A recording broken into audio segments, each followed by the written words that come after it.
이번에는 OX 문제랑 단답형 서술형 문제까지 풀어보겠습니다. 첫 번째 문제인데요. 책 속에 길이 있다의 글쓴이는 문답법을 활용하여 정보를 가치 있게 만드는 과정을 설명한다 라고 했습니다. 네, 여기에서 문답법을 활용했다 라고 했는데요. 물어보고 답하는 과정이 있었을까요? 네, 있었죠. 그리고 정보를 가치 있게 만드는 과정을 설명했다라고 했는데 총 3단계에 거쳐서 설명을 했던 것 같아요. 어떻게 정보를 가치 있게 만들 수 있는가, 무엇이 필요하다라고 했냐면 첫 번째는 그 정보를, 많이 늘어진 정보를 잘 찾아내는 안목, 다음에 그것을 어떻게 하는 능력이라고 했을까요? 네, 잘 엮어내는 능력. 세 번째는 그것을 바탕으로 재창조하는 과정을 설명했었죠. 기억하죠? 두 번째. 책 속에 길이 있다 해서 길은 어떤 일을 하는 방법이나 수단을 의미한다. 이 길에는 굉장히 많은 의미가 들어있지만 여기에서는 조금 상징적으로 쓰인 것 같아요. 책 속에는 어떤 일을 하는 방법이 있다. 어떤 일을 하는 수단이 들어있다. 라고 이렇게 대입을 해서 넣어보면 말이 조금 안 되죠. 네, 어떻게 정리할 수 있을까요? 책 속에는 내가 살아갈 바람직한 방향이 들어있다. 라고 설명하는 것이 좋겠죠. 그래서 X. 어떻게 정리할 수 있을까요? 바람직한 삶의 방향으로 정리할 수 있을 것 같습니다. 이렇게 책 속에 길이 있다 라는 말을 인용해서 표현하고 있는 표현 방식도 유념해 주세요. 세 번째, 책 속에 길이 있다 해서 글쓴이는 자신의 경험으로 글을 시작하여 독자들에게 친근감을 주고 내용에 몰입할 수 있도록 하고 있다 라고 했습니다. 자신의 유년 시절의 경험을 설명해 주고 있었죠. 네, 경제적으로나 정신적으로 조금 결핍이 있었던 자신의 어린 시절의 경험을 설명하면서 독자들에게 친근감을 유발하고 내용에 좀 더 몰입하고 집중할 수 있도록 한다. 맞는 표현이라고 볼 수 있겠습니다. 네 번째요. 책 속에 길이 있다 해서 글쓴이는 책 읽기를 통해 청소년이 느끼는 삶의 모자라고 부족한 부분을 채워갈 수 있다라고 생각한다. 네, 청소년기에는 많은 것이 부족한 시기라고 설명을 했고요. 그렇기 때문에 책을 읽으면서 내면의 지식을 쌓을 수 있다라고 설명하는 부분은 맞는 설명이라고 볼 수 있겠습니다. 네, 다 맞추었나요? 네, 다음은 단답형 문제입니다. 수필은 땡땡가 자신의 이야기를 직접 독자에게 전달한다는 점에서 화자나 서술자를 내세우는 시나 소설과 구별된다 라고 했습니다. 네, 이 작품은요 수필이라고 했는데요. 수필은 지금 글쓴이가 따로 나와 있습니다. 여기 실제 시에서나 그죠? 소설에서는 화자랑 서술자를 내세우는 거에 반해서 수필은 글쓴이가 곧 작가죠. 작가가 자신의 이야기를 직접 독자에게 전달한다. 자기의 있는 이야기를 솔직하게 이야기한다 라는 점이 소설과 시와 다른 점이라고 볼 수 있겠습니다. 네, 그냥 있는 그대로의 일을 바탕으로 작가가 자신의 삶의 이야기를 들려준다는 것이 수필인데요. 그래서 괄호 2번 넣어보면 땡땡은 작가가 경험하고 생각한 내용과 그로부터 얻은 깨달음이나 통찰을 글로 표현한 문학 갈래이다. 네, 빈칸은 뭐가 맞을까요? 수필이겠죠? 그래서 자신의 이야기를 전달한다. 그 전달하는 이야기가 진실일 뿐만 아니라 그 진실된 이야기 속에서 깨달음을 얻고 통찰을 표현하는 것이 수필이다라고 볼 수 있습니다. 여러분들이 조금 쉽게 생각하기 위해서는 수필은 뭐랑 같냐? 일기라고 생각하면 좋겠죠? 글쓴이가 자신의 이야기를 직접 독자에게 쓰고요. 그로부터 나는 무엇을 깨달았다라는 식으로 일기를 마무리하는 것처럼 자신이 그걸 통해서 느낀 점을 쓰는 글이라고 볼 수 있습니다. 세 번째 보겠습니다. 독서는 우리가 직접 해보지 못한 세계를 알려준다. 네, 글에서는 자신이 직접 경험해보지 못한 세계를 들려준다. 간접 경험을 할 수 있다라고 이야기했던 것 같아요. 다음 4번 책 속에 길이 있다의 글쓴이는 무엇을 읽음으로써 간접 경험을 할 수 있다고 했고요.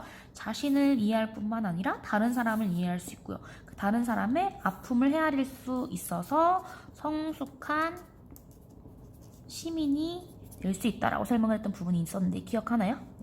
특히 무엇을 강조했다고 했죠?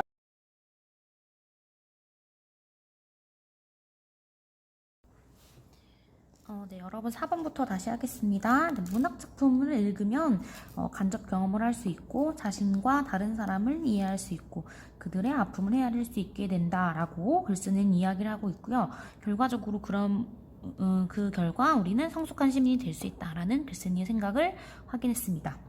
네, 5번 보겠습니다. 글쓴이는 정보가 그 자체로 가치를 지니지 못한다라고 했고요. 그쵸? 가치 있게 만드는 수많은 정보 가운데 의미 있는 것을 골라내는 무엇이 있어야 한다고 했고요. 안목. 그죠? 그리고 그러한 정보를 바탕으로 가치 있는 지식을 창조해내는 능력을 기를 수 있다라고 보았죠. 이제 정보는 가치가 그 자체로 있지 못하고요. 의미 있는 것을 골라내야 되고 그러한 것을 엮어내야 되고 그 다음에 창조해야 된다는 능력이 필요하다라고 보았습니다. 네, 6번 보겠습니다. 독자는 독서를 함으로써 새로운 지식과 정보를 얻을 수 있고 세상을 살아가는 무엇을 깨달을 수 있다라고 했습니다. 네, 지식을 얻을 수 있고요. 정보를 얻을 수 있고요. 세상을 살아가는 지식만 안다고 우리가 세상을 잘 살아갈 수 있는 건 아니잖아요. 네, 여러 가지 책을 읽으면 지혜를 얻을 수 있다라고 볼 수 있겠습니다. 네, 7번 보겠습니다. 책 속에 길이 있다에서 바람직한 삶의 방향이라는 상징적인 의미를 담고 있는 말을 찾아 1음절로 쓰라고 했는데 1음절은 한 글자죠? 네, 바람직한 삶의 방향. 책 속에 무엇이 있다? 길이 있다. 그러한 길이 지금 선생님이 저번에 아까도 말했던 것처럼 단순한 그 수단이나 방법을 의미하는 것이 아니라 바람직한 삶의 방향이라는 의미를 담고 있다라고 볼 수 있겠습니다. 네, 서술형 문제 봐야 되겠죠? 자, 책 속에 길이 있다 해서 글쓴이가 문학 작품을 따로 읽는 이유가 뭐라고 했었냐 정리를 해볼까요? 네, 간접 경험을 할 수 있다라고 했죠, 그죠? 간접 경험을 통해서 자신과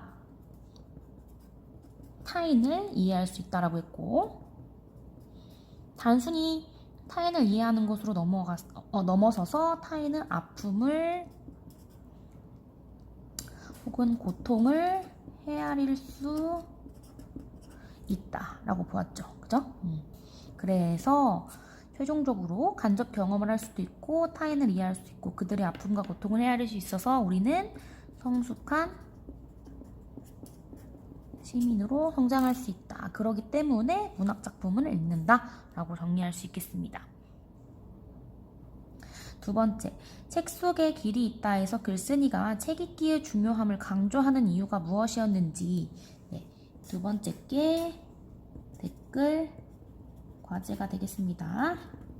자, 과연 글쓴이가 책 읽기가 왜 중요했다고 생각하는지 여러분들이 잘 정리해가지고 댓글로 올려주면 이 작품을 온전하게 잘 이해한 것이 될 것 같습니다. 네, 세 번째 보겠습니다. 우리 눈에는 비늘이 덮여있다라고 했는데 비늘이 의미하는 말을 쓰세요. 어떻게 쓸까요? 세 가지로 써봅시다. 네, 우리 눈에는 비닐로 한꺼풀 덮여있다라고 했죠? 그것은 무엇이었냐? 경험. 근데 그 경험이 굉장히 제한적일 수 있겠죠. 그죠? 그리고 우리가 섣불리 판단해버리는 거예요. 치우친 생각. 무엇일까요? 편견. 그리고 내가 경험하지 않은 것, 즉 내가 이미 알고 있다고 생각하는 것.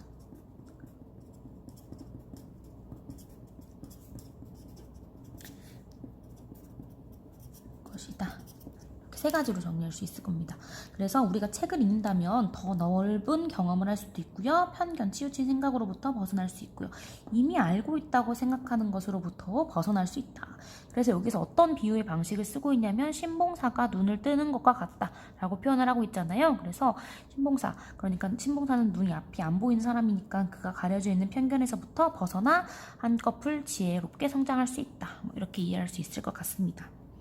자, 결국 글쓴이가 이 작품을 통해서 말하고자 하는 바, 주제겠죠. 주제? 무엇일까요? 독서를 많이 하자. 그죠? 독서를 평생 독서하자. 그죠? 이것이 그가 글쓴이가 하고 싶은 말이겠죠. 왜? 뭐이기 때문에 평생 독서를 해도 그것은 가치 있는 일이기 때문에. 그죠? 가치 있는 일인 독서를 평생 하자. 이렇게 정리할 수 있을 것 같습니다. 네, 이렇게 해서 마무리를 해보았는데요. 여러분이 여기에서 쓰인 표현상의 특징들이 좀 다양하게 나와 있어요. 어떤 표현상의 특징을 바탕으로 이 작품이 효과적으로 여러분들 설명하고 있는 건지 몇 가지 정리를 해볼까요? 네, 첫 번째는요. 문답법을 사용하고 있습니다. 묻고 답하는 형식, 자문자답의 형식을 활용하고 있고요. 두 번째는 비유법을 쓰고 있어요. 어떤 비유법? 문학작품은 무엇으로 표현되어 있고 책은 무엇으로 표현되어 있는지 비유법을 설명해서 표현하고 있는 부분이 있었죠. 세 번째, 인용의 방식을 활용했어요. 어떤 인용의 방식? 책 속에는 길이 있다 라는 인용의 방식을 활용했고요. 또 기억나는 거 네 번째는요, 대조법을 활용하고 있었는데요. 어떤 부분이 대조였냐? 책처럼 굉장히 읽기 어려운 게 있었다. 그리고 인터넷이나 영화 감상, 게임과 같은 굉장히 쉽게 할 수 있는 일이 있었다 라는 두 가지 사항을 반대로 대조하여 표현하면서 여러분들에게 조금 더 알리기 쉽게 설명해 놓는 부분들이 있었다 라는 것을 정리해 놓으시면 작품을 조금 더 잘 감상할 수 있는 부분일 것 같습니다. 네, 여기까지 하겠습니다. 여러분 수고했어요.